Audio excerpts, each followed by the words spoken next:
adik-adik, kita akan memulai ibadah kita hari ini. Cici undang untuk kita bersikap dengan bersungguh-sungguh. Kita mau angkat satu pujian, ikut Tuhan Yesus. Ku mau berjalan dengan juru selamatku di lembah berbunga dan berair sejuk. Ya kemana juga aku mau mengikutnya, sampai aku tiba di negeri baka. Ikut Tuhan Yesus, ku tetap mendengar dan mengikutnya. Ikut Tuhan Yesus, ya kemana juga ku. Sekali lagi. Ku mau berjalan dengan juru selamatku di lembah berbunga dan berair sejuk. Ya kemana juga aku mau mengikutnya, sampai aku tiba di negeri baka. Ikut Tuhan Yesus, ku tetap mendengar dan mengikutnya. Ikut Tuhan Yesus, ya kemana juga ku mau ikut dia. Iya, Cici akan memberikan pengumuman. Diingatkan, hari Minggu kita akan ada ibadah jam 1 siang. Untuk kelas kecil kita akan ibadah melalui YouTube GKI Ampera. Lalu untuk kelas besar kita akan ibadah di Zoom. Ya, jangan lupa untuk beribadah. Oke, kalau sudah, Cici mau kita mendengarkan firman Tuhan. Kita mau bersiap-siap, kita mau angkat satu pujian. Adakah engkau mengasihi?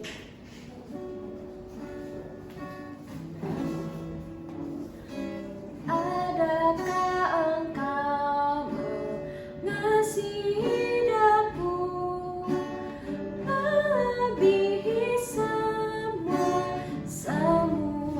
ini?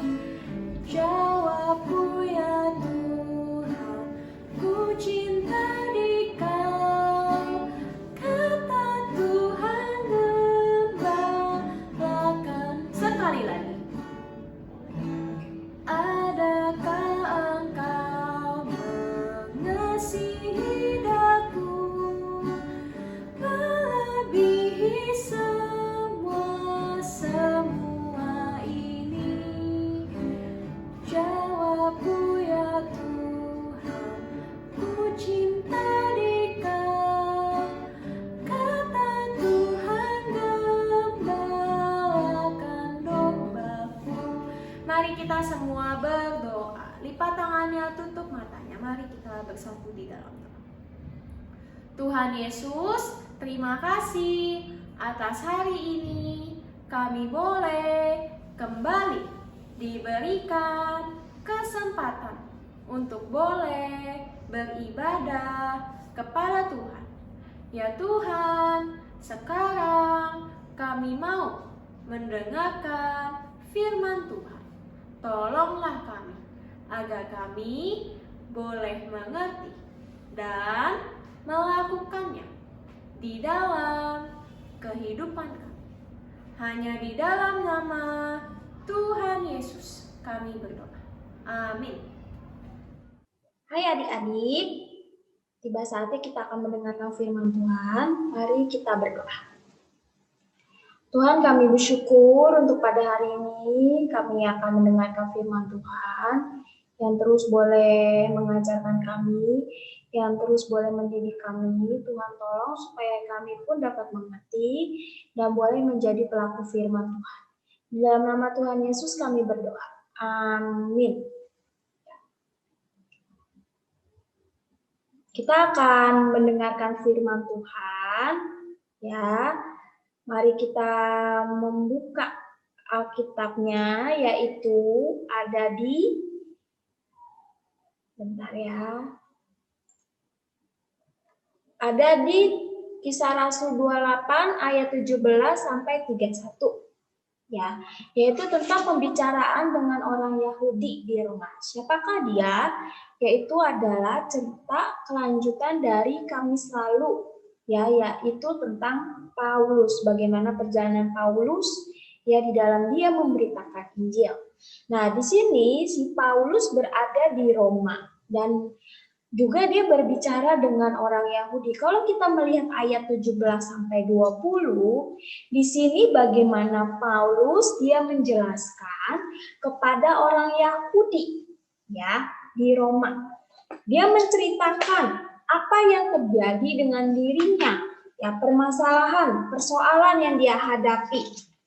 Ya, dia menjelaskan di ayat 17 sampai 20 dia menjelaskan bahwa dia tidak bersalah, ya. Sama sekali dia tidak ada sedikit kesalahan di dalam diri dia, ya. Dia juga tidak mendapatkan kesalahan apapun, ya. Sehingga dia pun akhirnya dia naik banding, ya. Kalau kita lihat di ayat tersebut. Lalu bagaimana kita di ayat 19 orang Yahudi bagaimana di sini dia menentang pembebasan Paulus sehingga Paulus terpaksa harus naik banding tapi bukan dengan maksud untuk mengadukan bangsanya. Ya 20 di sini dia juga dibelenggu karena pengharapan Israel yaitu adalah Mesias. Lalu kita lihat lagi di ayat 21 sampai 22. Ya, di sini orang Yahudi menyatakan ketika Paulus menjelaskan orang Yahudi menyatakan dia tidak menerima ya tentang Paulus ya tentang pemberitaan tentang Paulus. Tapi di sini bagaimana orang Yahudi ingin mau mendengarkan Paulus yaitu tentang siapa? Tentang Yesus, tentang Kristus ya. Karena begitu sekali banyak perlawanan tentang Yesus, begitu sekali banyak yang bertentang tentang kerajaan Allah. Nah, lalu di ayat 23 kalau kita lihat bagaimana di sini akhirnya mereka menentukan waktu ya untuk Paulus menjelaskan tentang Yesus ya kepada mereka. Nah, kalau kita lihat di sini di ayat 23, adik-adik mari kita lihat di ayat 23, Cici akan membacakan. Lalu mereka menentukan suatu hari untuk Paulus. Pada hari yang ditentukan itu datanglah mereka dalam jumlah besar ke tempat tumpangannya. Ia menerangkan dan memberikan kesaksian kepada mereka tentang siapa? Kerajaan Allah. Dan berdasarkan hukum Musa dan kitab para nabi, ia berusaha meyakinkan mereka tentang Yesus. Hal itu berlangsung dari pagi sampai sore. Berarti di sini Paulus bagaimana dia menjelaskan ya dari kitab Musa ya dan juga kitab para nabi, di situ menjelaskan dari perjanjian lama pun sudah menyatakan bahwa adanya Mesias ya, bahwa adanya datang yaitu Tuhan Yesus yaitu Mesias ya, juru selamat yang hidup. Nah, kalau kita lihat di sini ya bagaimana Paulus bersedia dia menjelaskan dan dia melakukannya dari mana? Dari pagi ya, dari siang sampai sore sampai malam. Ya, di sini Paulus begitu berusaha kesediaannya bagaimana menjelaskan tentang kerajaan Allah, tentang kekristenan, tentang Yesus kepada mereka. Sampai dia bayangin ya, sampai dia menjelaskannya itu berarti dari pagi sampai udah mau sore, sampai mau gelap. Ya, berarti kan di sini bagaimana begitu sungguh-sungguhnya Paulus ingin menceritakan Yesus kepada mereka. Ya, ingin memperkenalkan Yesus kepada mereka yang mereka mau dengar. Ya, dan dia begitu mau ya rela gitu ya, terus menjelaskan dan sampai membuat mereka yakin ya tentang Yesus kepada mereka. Apa yang dikatakan Paulus kepada mereka, yaitu tentang kerajaan Allah dan juga tentang Yesus ya. Di dalam pemberitaan Injil di sini bagaimana kita lihat si Paulus ini dia memberitakan ya, tidak asal memberitakan tetapi dia sesuai dengan firman Tuhan, sesuai dengan Alkitab ya, bahkan sampai dijelaskan bahwa dia berdasarkan hukum Musa, kitab para nabi. Berarti dia menjelaskan tentang Yesus dari Alkitab ya. Di dalam perjanjian lama sudah menyatakan adanya Yesus yaitu juru selamat. Ya. Di dalam memberitakan Injil, kalau kita mengajak orang ya, mengajak teman-teman kita baik untuk datang beribadah kepada Tuhan yang belum mengenal Yesus, jangan mengatakan ayo ke gereja, pokoknya harus ke gereja, pokoknya jangan pakai pokoknya, tapi harus menjelaskan secara detail. Kenapa kita harus ke gereja? Kenapa aku mengajak kamu ke gereja? Ya, karena alasannya apa? Ke gereja itu ingin memperkenalkan Yesus ya, nanti akan mendengarkan firman Tuhan. Siapa itu Yesus? Ya, dari mana dia datangnya? Kenapa dia mau menyelamatkan kita? Yesus itu adalah juru selamat yang hidup. Nah, kita kalau ingin menceritakan tentang Yesus harus berdasarkan apa adik-adik? Berdasarkan firman Tuhan, berdasarkan Alkitab, berdasarkan firman Tuhan yang sudah kita baca, yang kita sudah tahu, yang kita sudah mendengarnya. Kita mau menjelaskannya juga kepada teman-teman kita, ya, keluarga kita yang belum mengenal Yesus. Ya, jangan bilang pakai apa? Pokoknya harus percaya. Kok pokoknya? Tapi harus yakin. Kita harus percaya kepada Yesus. Ya, kenapa? Bahwa Yesus adalah juru selamat yang hidup. Ya, ke surga hanya melalui Yesus. Tidak dengan perbuatan baik, tidak dengan apa? Dengan apa adik-adik? Ya, tidak dengan akal budi kita, kepintaran kita bisa masuk ke dalam kerajaan Allah, bisa masuk ke dalam surga. Tidak, tetapi hanya melalui percaya kepada Yesus yang itu juru selamat, mau mati di kayu salib menebus dosa kita. Ya, kita harus berani menyatakan firman Tuhan, ya, meyakinkan kepada orang-orang ya bagaimana Yesus itu adalah juru selamat hidup kita. Ya, seperti Paulus begitu ingin meyakinkan orang-orang ya di dalam dia memberitakan kerajaan Allah. Ya, lalu kita lihat lagi lanjut. Nah, lalu bagaimana respon orang Yahudi? Ya, di dalam ayat 24 ya, kalau kita lihat respon orang Yahudi, ada yang dapat diyakinkan oleh perkataannya, ada yang tetap tidak percaya. Ya, ketika Paulus memberitakan firman Tuhan, ternyata ada yang masih tidak percaya, masih apa? Tidak percaya kepada perkataan Paulus, tidak percaya kepada Injil.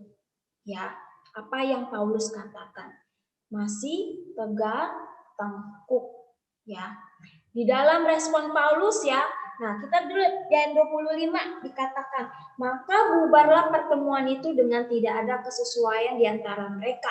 Ya, mereka tidak percaya. Tetapi Paulus masih mengatakan perkataan satu ini. Tepatlah firman yang disampaikan Roh Kudus kepada nenek moyang kita dengan perantara Nabi Yesaya. Ya, 26. Pergilah kepada bangsa ini dan katakanlah, kamu akan mendengar dan mendengar, namun tidak mengerti. Kamu akan melihat dan melihat, namun tidak menangkap. Sebab hati bangsa ini telah apa? Menebal, dan telinganya berat mendengar, dan matanya melekat tertutup, supaya jangan mereka melihat dengan matanya dan mendengar dengan telinganya, dan mengerti dengan hatinya, lalu berbalik sehingga aku menyembuhkan mereka. Sebab itu kamu harus tahu bahwa keselamatan yang ada daripada Allah ini disampaikan kepada bangsa-bangsa lain dan mereka akan mendengarnya. Ayat 29, dan setelah Paulus berkata demikian, pergilah orang-orang Yahudi itu dengan banyak perbedaan paham antara mereka. Ya, bayangin, masih tidak percaya, merasa tidak yakin apa yang dikatakan oleh Paulus. Ya, saat Paulus memberitakan Injil masih ada yang tegak tengkuk. Di sini ya respon Paulus kepada mereka yaitu adalah bagaimana menolak Injil ya. Nah, Paulus mengutip Yesaya di dalam 6:9 sampai 10. Di sini bagaimana menyatakan bahwa memiliki hati yang bebal, tegar tengkuk, yang bagaimana tidak percaya kepada Tuhan ya. Adik-adik kalau kita melihat Yesaya di dalam perjanjian lama ya, Yesaya 6 ayat 9 sampai 10 ya. Kemudian firman-Nya, pergi dan katakanlah kepada bangsa ini, dengarlah sungguh-sungguh tetapi mengerti, jangan. Lihatlah sungguh-sungguh tetapi menangkap, jangan. Buatlah hati bangsa ini keras dan buatlah telinganya berat mendengar dan buat matanya melekat tertutup supaya jangan mereka melihat dan matanya mendengar dan telinganya dan mengerti dengan hatinya lalu berbalik dan menjadi satu. Ya, memiliki hati yang begitu susah untuk mengerti, ya, susah untuk mau percaya. Ya, begitu tegar tengkuk, tidak percaya kepada Tuhan Yesus. Ya, menolak Injil. Ya. Nah, kalau di dalam ayat 30-31 kita lihat ya, ketika di dalam kebanyak penolakan Injil, bagaimana si Paulus pun tetap masih memberitakan kerajaan Allah di Roma. Dan Paulus tinggal 2 tahun penuh di rumah yang disewanya sendiri itu. Dia menerima semua orang yang datang kepadanya. Dengan terus terang dan tanpa rintangan apa-apa, dia memberitakan kerajaan Allah dan mengajar tentang Tuhan Yesus Kristus. Ya. Di sini bagaimana kita melihat adik-adik, si Paulus ini walaupun begitu banyak ditolak di dalam pemberitaan Injil, ya banyak yang tidak disukai, banyak yang tidak percaya, tidak bersependapat, tidak paham, tetapi si Paulus tetap di dalam memberitakan Injil. Ya, dia selama 2 tahun di Roma dia memberitakan Injil tanpa ada rintangan apapun. Tapi bagaimana Tuhan juga masih memimpin Paulus ketika dia menghadapi banyak penolakan, banyak rintangan, banyak kesulitan. Di situ ada penyertaan Tuhan kepada Paulus ketika dia memberitakan Injil. Ya, biarlah kita pun ya, poin yang mau Cici ambil yaitu adalah kita melihat teladan Paulus di dalam dia memberitakan Injil terus-menerus. Ya, banyak rintangan, walaupun ditolak banyak orang-orang. Dan kita juga mau belajar. Poin yang kedua, jangan seperti Yahudi yang begitu tegar tengkuk di dalam menolak Injil yang diajar oleh firman Tuhan. Ya, biarlah kita boleh menerima firman Tuhan dengan kerendahan hati, mau dididik, mau diajar, mau diperbaiki kelakuan kita setiap hari. Ketika firman diberitakan kepada kita, ketika kita diajarkan oleh firman Tuhan, biarlah kita mau menerimanya. Jangan menutup telinga, jangan menutup mata, ya. Jangan seakan-akan kita udah bilang, oh saya udah tahu Ci, oh saya udah tahu apa yang Tuhan katakan. Tetapi apakah kita ada sesuatu perbuatan di dalamnya? Ya, kita udah tahu firman Tuhan, tetapi apakah kita mempraktekannya? Apakah kita melakukannya? Ya, sungguh. Kalau kita melakukannya berarti kita memiliki kerendahan hati yang mau dididik, yang mau diajar. Kita lihat di dalam 2 Timotius 3 ayat 15 sampai 17. Ya. Kita lihat 2 Timotius 3